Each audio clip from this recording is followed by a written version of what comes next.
ಇನ್ನು ನಾಗಮಂಗಲದಲ್ಲಿ ಕೆಲ ಹೊತ್ತಲ್ಲೇ ಶಾಂತಿ ಸಭೆಯನ್ನ ನಡೆಸಲಾಗುತ್ತೆ. ಸಚಿವ ಚಲುವರಾಯಸ್ವಾಮಿ ನೇತೃತ್ವದಲ್ಲಿ ನಡೆಯಲಿರುವಂತ ಸಭೆ. ಈ ಸಭೆಯಲ್ಲಿ ಎರಡೂ ಕೋಮಿನ ಮುಖಂಡರು, ಕಾರ್ಯಕರ್ತರು, ಸಾರ್ವಜನಿಕರು ಭಾಗಿಯಾಗಲಿದ್ದಾರೆ.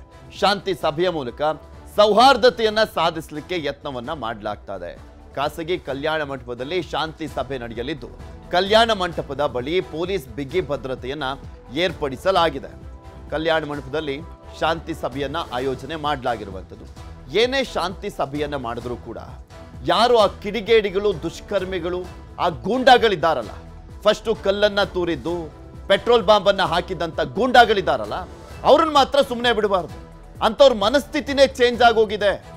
ಗಣಪತಿ ಬಂದಂಥ ಸಂದರ್ಭದಲ್ಲಿ ನಾವು ಹಿಂಗೆ ದಾಂಧಲೆ ಮಾಡಬೇಕು ಅಂತೆಲ್ಲ ಬಂದಿರುವಂಥ ಮನಸ್ಥಿತಿ ಇದೆಯಲ್ಲ ಗೂಂಡಾಗಳದ್ದು, ಅದನ್ನು ಚೇಂಜ್ ಮಾಡಬೇಕು. ಇಲ್ಲಿ ಶಾಂತಿ ಸಭೆ ಮಾಡ್ತಾ ಇದ್ದಾರೆ. ಶಾಂತಿ ಸಭೆಯ ಮುಖಾಂತರ ಇನ್ನು ಮುಂದೆ ಈ ರೀತಿಯಾಗಿ ಆಗೋದು ಬೇಡ ಅಂತೆಲ್ಲ ಮಾತಾಡ್ಲಿಕ್ಕೋಸ್ಕರ ಚಲುವರಾಯಸ್ವಾಮಿ ಅವರ ನೇತೃತ್ವದಲ್ಲಿ ಶಾಂತಿ ಸಭೆಯನ್ನ ಮಾಡಲಾಗ್ತಾ ಇದೆ. ನಮ್ಮ ಮಂಡ್ಯ ನಾಗಮಂಗಲ ಗಲಭೆ ಪ್ರಕರಣಕ್ಕೆ ಸಂಬಂಧಪಟ್ಟಂತೆ ಮುತಾಲಿಕ್ ಶಾಂತಿ ಸಭೆಗೆ ಮಾಧ್ಯಮಕ್ಕೆ ನಿರ್ಬಂಧ ಏರಿರುವಂಥದ್ದು. ಮಂಡ್ಯ ನಾಗಮಂಗಲ ಗಲಭೆ ಪ್ರಕರಣಕ್ಕೆ ಸಂಬಂಧಪಟ್ಟಂತೆ ಮುತಾಲಿಕ್ ಹಾಗೂ ಶಾಂತಿ ಸಭೆಗೆ ಮಾಧ್ಯಮಕ್ಕೂ ಕೂಡ ನಿರ್ಬಂಧವನ್ನ ಏರಲಾಗಿದೆ. ಸರ್ಕಾರದ ವಿರುದ್ಧ ಸಿಟಿ ರವಿ ವಾಗ್ದಾಳಿಯನ್ನು ಮಾಡಿದ್ದಾರೆ. ಗಲಭೆಕೋರರ ಮನೆಗೆ ಬುಲ್ಡೋಸರ್ ನುಗ್ಗಿಸಿ ಮುಚ್ಚಿಟ್ಟು ಶಾಂತಿ ಸಭೆ ಮಾಡ್ತಾ ಇರೋದು ಯಾಕೆ ಅಂತ ಪ್ರಶ್ನೆ ಮಾಡಿದ್ದಾರೆ ಸಿಟಿ ರವಿ. ನಿಮ್ಮ ಹುಳುಕು ಮುಚ್ಕೊಳ್ಳಕ ಅಂತ ಪ್ರಶ್ನೆಯನ್ನ ಮಾಡಿದ್ದಾರೆ. ಚಿಕ್ಕಮಗಳೂರಿನಲ್ಲಿ ಸಿಟಿ ರವಿ ಅವರು ಆಕ್ರೋಶವನ್ನು ವ್ಯಕ್ತಪಡಿಸಿದ್ದಾರೆ.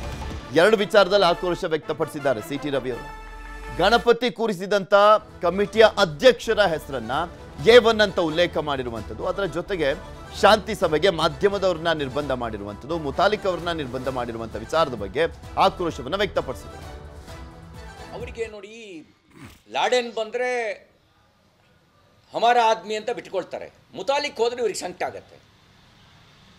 ಬಾಂಬ್ ಹಾಕೋನ್ ಬಂದರೆ, ತಾಲಿಬಾನ್ಗಳು ಬಂದರೆ ನಮ್ದಕ್ಕೆ ಜನ ನಮಗೆ ಓಟ್ ಹಾಕ್ತಾರೆ ಅಂತ ಕಾಂಗ್ರೆಸ್ನವರು ಇವರು ತಲೆ ಮೇಲೆ ಟೋಪಿ ಹಾಕ್ಕೊಂಡು ತಾಲಿಬಾನ್ಗಳು ಇವರು ಅವರು ಅಂತ ವ್ಯತ್ಯಾಸನೇ ಗೊತ್ತಾಗ್ದಂಗೆ ನಾಟಕ ಆಡ್ತಾರೆ. ಮಾಧ್ಯಮವನ್ನು ಮುಚ್ಚಿಟ್ಟು ಶಾಂತಿ ಸಭೆ ಮಾಡೋದ್ರೊಳಗೆ ಅರ್ಥ ಏನಿದೆ? ಇವ್ರು ಹುಳುಕ್ ಮುಚ್ಚಿ ಹಾಕ್ಕೊಳಕ ಮಾಧ್ಯಮಗಳನ್ನು ಬರಬೇಡಿ ಅಂತ ಹೇಳೋದು. ಮೊದಲು ಇವ್ರಿಗೆ ಶಾಂತಿ ನೆಲೆಸಬೇಕು ಅಂತಿದ್ರೆ ಆ ಇಂಟಾಲರೆನ್ಸ್ ಮೈಂಡ್ಸೆಟ್ ಇದೆಯಲ್ಲ, ಅದನ್ನು ಸರಿಪಡಿಸ್ಲಿ. ಆ ಇಂಟಾಲರೆನ್ಸ್ ಮೈಂಡ್ಸೆಟ್ಟು ಎಲ್ಲಿಂದ ಬಂತು? ಗಣಪತಿ ಬರಬಾರ್ದು ಅಂತ ಹೇಳೋ ಅಧಿಕಾರ ಅವನಿಗೆ ಯಾರು ಕೊಟ್ಟಿದ್ದ? ಅವ್ರನ್ನ ಒದ್ದೊಳಗೆ ಹಾಕಲಿ, ಆಗ ಶಾಂತಿ ನೆಲೆಸುತ್ತೆ. ಪೆಟ್ರೋಲ್ ಬಾಂಬು ಯಾವನ್ನು ತಯಾರು ಮಾಡ್ದ ಅವನ ಮನೆಗೆ ಬುಲ್ಡೋಜರ್ ನುಗ್ಗಿಸ್ಲಿ, ಆಗ ಶಾಂತಿ ನೆಲೆಸುತ್ತೆ.